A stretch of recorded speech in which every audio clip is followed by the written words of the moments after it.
equals does your device need fixing? We offer a free diagnosis. We pick up and deliver right to your door, no calls or travel needed. We send you a quote before repairing, and only go ahead if you approve it. Easy, transparent, and professional. Link in description.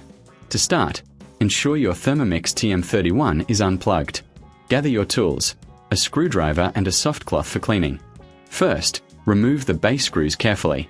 This will allow you to access the internal components. Next, visually inspect the wiring and connections.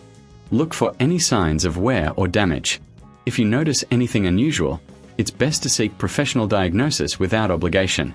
Once you've checked the internals, clean any dust or debris with the soft cloth. This helps maintain optimal performance. Reassemble the unit by replacing the screws securely. Remember, if you need assistance, we offer pickup and delivery at your home.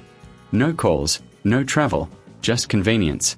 Before any repair, we provide a quote before repair, ensuring you know the costs upfront.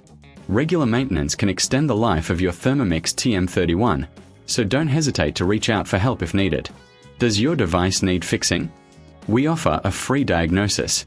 We pick up and deliver right to your door, no calls or travel needed. We send you a quote before repairing, and only go ahead if you approve it. Easy, transparent, and professional. Link in description.